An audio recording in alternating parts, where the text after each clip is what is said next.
Hai everyone, Assalamualaikum warahmatullahi wabarakatuh. Balik lagi dengan Media Belajar Indonesia. Di video ini kita bakal bahas lagi masih tentang hal yang sama, yaitu soal dan pembahasan TWK untuk BTI bagian ketiga Bhinneka Tunggal Ika. Oke, saya bakal bahas lengkap semua materi, semua judul submateri untuk soalnya bakal bahas sampai akhir. Ini target, makanya kalau kalian lihat videonya berurutan gitu, biar nggak bingung. Biar belajarnya tuntas, biar lulus. Oke, kita simak. Di sini seperti biasa ada soal, ada jawaban, dan juga nanti kita bahas bareng-bareng gimana cara jawabnya. Kenapa jawabannya itu? Di soal yang pertama, berikut ini yang bukan merupakan ancaman terhadap integrasi bangsa adalah A. Gerakan separatis, B. Terorisme, C. Ideologi anti-Pancasila, D. Manuver pihak asing, atau E. Organisasi kemasyarakatan. Nih, separatis apa sih? Separatis itu udah sering kalian dengar ya. Separatis itu gerakan paham yang merupakan suatu gerakan untuk membuat negara sendiri atau ingin memisahkan dari negaranya, negara awalnya kayak gitu. Contoh gerakan separatis yang kemarin terlihat adalah OPM, Operasi Papua Merdeka kayak gitu. Di mana? Di Papua kayak gitu. Dari namanya aja ketahuan. Atau dulu pernah terdengar yang namanya Gerakan Aceh Merdeka. Atau dulu pernah ada Republik Maluku Selatan. Atau ada DITII, Darul Islam Tentara Islam Indonesia kayak gitu. Intinya gerakan separatis ini banyak kayak gitu. Intinya dia memisahkan diri dari Indonesia dan membentuk negara sendiri. Biasanya ada di perbatasan negara ya, biasanya ada di ujung-ujung negara. Itu gerakan separatis. Kalau terorisme itu sering ya, bukan sering, pernah terjadi di Indonesia. Saya yakin kamu juga nyaksiin. Yang terakhir adalah di Surabaya, ada pernah di DKI Jakarta. Pengertian terorisme itu sendiri adalah serangan-serangan terkoordinasi yang bertujuan membangkitkan perasaan teror terhadap sekelompok masyarakat, membangkitkan perasaan takut gitu, itu terorisme. Di Indonesia biasanya bentuknya kayak bom. Itu yang terjadi. C. Ideologi anti-Pancasila. Ideologi Pancasila itu sendiri adalah ideologi yang digunakan negara Indonesia. Hal ini berarti bahwa semua nilai yang terkandung dalam Pancasila harus diterapkan dalam kehidupan sehari-hari rakyat Indonesia. Semua nilai ya di sini, garis bawahi semua nilai. Kenapa? Karena Pancasila itu ada 5 nilai. Kalau ideologi anti Pancasila berarti kamu menentang kelimanya atau menentang salah satunya. Contoh, nilai pertama adalah Pancasila. Sila 1. Ketuhanan yang Maha Esa, berarti nilai ketuhanan.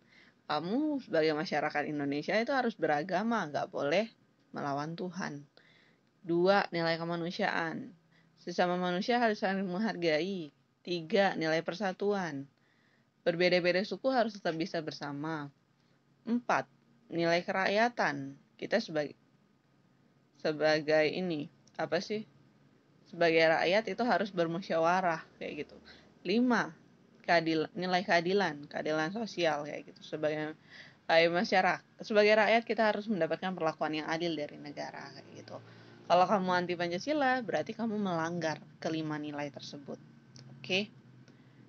Yang D, manuver visa asing, manuver artinya dalam KBBI adalah gerakan yang tangkas dan cepat dari pasukan dalam perang. Tapi ini dari pihak asing kayak gitu. Berarti ini kan merupakan ancaman ya sebagai ini untuk negara kita. Ormas, organisasi masyarakat. Pengertian ormas itu sendiri adalah sekelompok orang yang akan mencapai tujuan bersama. Sekelompok orang berarti banyak orang. Jadi beda organisasi pastinya beda tujuan gitu. Kita nggak tahu organisasinya ada tujuan apa enggak. Integrasi bangsa adalah persatuan negara kayak gitu. Jadi di sini yang ditanya adalah yang bukan merupakan ancaman untuk bangsa kita adalah yang E ya, organisasi kemasyarakatan. Oke, penjelasannya udah saya jelasin dengan jelas. Soal nomor 2, di bawah ini yang bukan bentuk ancaman terhadap persatuan dan kesatuan bangsa adalah A. Masih lemahnya penghayatan dan pengamalan agama, dan munculnya pemahaman terhadap ajaran agama yang keliru dan sempit. Ancaman bukan? Bentuk ancaman bukan? Iya ya, termasuk. Yang ditanya bentuk ancaman. Kalau masih lemah penghayatannya berarti ancaman. Harusnya kita sebagai umat beragama harus belajar lagi agar pengetahuan kita tentang agama kita tidak sempit. Sehingga kalau ada sesuatu kita tidak keliru menafsirkan. B. Sistem sentralisasi pemerintah di masa lampau. Sentralisasi itu artinya adalah terpusat. Segala sesuatu diatur oleh pusat. Kata asal-usul katanya adalah sentral, sentral itu pusat. Ejaan bahasa Inggris ya. Ancaman bukan ancaman. Kenapa? Kalau dulu segala sesuatunya diatur oleh pusat karena kita negara baru ya. Bayangin ini tahun 45. Kita masih sistemnya adalah sentralisasi. Kita dari Insinyur Soekarno sampai dengan Bapak Soeharto itu sentralisasi terpusat. Semuanya diatur oleh pusat apapun. Yang mengakibatkan adalah ada negara-negara yang jauh jaraknya dari pusat ibu kota itu tidak diperhatikan. Dampaknya adalah negara tersebut merasa tidak diperhatikan, negara tersebut mau memisahkan diri. Kayak kalau kamu perhatiin OPM, GAM itu ada jauh dari jaraknya dari Jakarta sebagai ibu kota negara. Dan sistem sentralisasi ini pemerintah di masa lampau juga karena dia terpusat, ini yang menyebabkan lengsernya Soeharto ya. Karena adanya korupsi di pusat negara kayak gitu. Makanya kalau ini tidak menjadi ancaman ini nggak bakal diganti. Sekarang diganti jadi sistem desentralisasi namanya. Yaitu setiap daerah punya hak untuk mengatur daerahnya sendiri. Jadi ini ancaman. C. Tidak berkembangnya paham kebinekaan ancaman. Kalau kamu berarti kebinekaan, keberagaman, berarti kamu tidak tahu kalau keberagaman itu baik. Keberagaman itu bisa mempersatukan, keberagaman itu indah kayak gitu. Kalau yang D, kurang keteladanan dalam sikap dan perilaku dan tidak berjalannya penegak hukum, pastinya ini juga termasuk ancaman. Ada kata kurang di sini, kurang keteladanan. Atau E, berperan serta menjaga stabilitas dan keamanan nasional. Ini kalimat positif ya. Jadi yang bukan ancaman itu yang E. Oke. Nomor 3. Apakah yang menjadi landasan yuridis pemerintah dalam membubarkan organisasi kemasyarakatan yang dianggap bertentangan dengan Pancasila dan juga Undang-Undang Dasar 45? A. Keputusan Presiden atau kita kenalnya Kepres. B. Keputusan Menteri Hukum dan HAM. C. Keputusan Menteri Dalam Negeri. D. Perpu Peraturan Pemerintah Pengganti Undang-Undang Nomor 1 Tahun 2017 atau E. Perpu Nomor 2 Tahun 2017. Nih, larangan dalam Perpu Nomor 2 Tahun 2017 tentang perubahan atas Undang-Undang Nomor 17 Tahun 2013 tentang ormas atau organisasi masyarakat. Juga dilarang melakukan kegiatan separatis yang mengancam kedaulatan NKRI dan atau menganut, mengembangkan, serta menyebarkan ajaran atau paham yang bertentangan dengan Pancasila. Ini nggak boleh. Ada di pasal Perpu nomor 2 tahun 2017. Jadi jawabannya E. Oh ya, landasan yuridis. Yuridis itu adalah landasan hukum. Ya, landasan hukum adalah Perpu nomor 2 tahun 2017. 4. Apakah yang tidak termasuk kandungan dari Perpu nomor 2 tahun 2017 tentang ormas yang tadi ya? Pembubaran ormas yang bukan berideologi Pancasila termasuk. Barusan nomor 3 tadi. Mempercepat tahapan pembubaran ormas termasuk, penyamuk. Meniadakan proses peradilan, pelarangan segala bentuk kegiatan bagi ormas yang telah dilarang, dan pengurangan jumlah organisasi masyarakat di Indonesia. Nggak diatur itu yang E. Jadi jawabannya E, yang tidak termasuk dalam kandungan Perpu nomor 2 tahun 2017 adalah pengurangan jumlah organisasi masyarakat di Indonesia. Itu nggak masuk. 5. Contoh peran serta masyarakat dalam hal berserikat dan mengeluarkan pendapat dalam berdemokrasi adalah demokrasi yang ditanya. Tahu demokrasi kan? Pengambilan keputusan dengan suara terbanyak dan bersama. Itu demokrasi. Kesulitan dalam pembangunan, apakah ngegambarin ini demokrasi? Enggak ya, pembangunan apa ya di sini yang dimaksud? Bangunan negara, bangun jalan tol, enggak juga.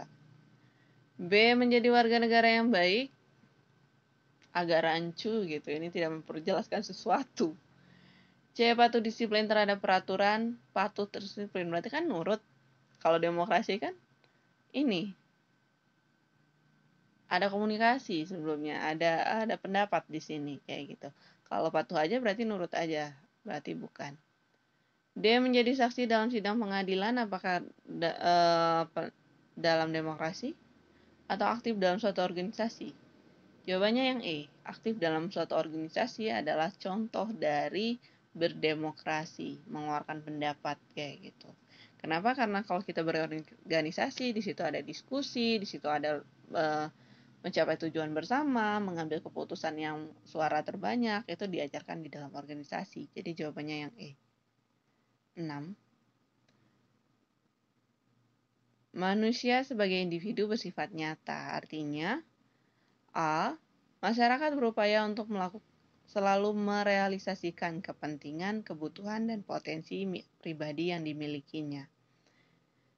B. Manusia itu terlihat dan dapat diraba termasuk berbagai kepentingan dan kebutuhannya. C. Segala yang dibutuhkan manusia sifatnya realistis dan bisa dijangkau akal manusia. D. Teoritis ya, nomor C. D. Adanya dorongan dalam diri manusia untuk selalu berpikir positif dan realistis atas permasalahan yang dihadapi. Atau E. Setiap individu selalu berupaya mewujudkan apa yang diinginkan. Bersifat nyata, kata lain nyata itu apa sih? Nyata, benar adanya, benar terjadi. Itu adalah merealisasikan. Membuat nyata kepentingan, kebutuhan, dan potensi pribadi. Jadi jawabannya adalah yang A. Nomor 7.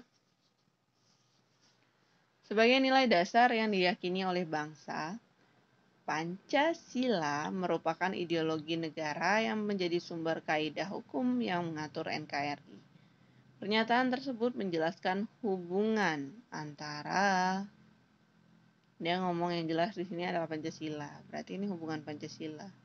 Yang ada Pancasila, yang A, yang B. C nggak ada, D nggak ada, E nggak ada. Apa di sini ngomongin undang-undang? Atau Bhinneka Tunggal Ika? Jadi jawabannya yang A. Hubungan antara Bhinneka Tunggal Ika dengan Pancasila. Soal nomor Oke, udah selesai ternyata. Terima kasih telah menyaksikan. Semoga bermanfaat untuk semuanya. Assalamualaikum warahmatullahi wabarakatuh.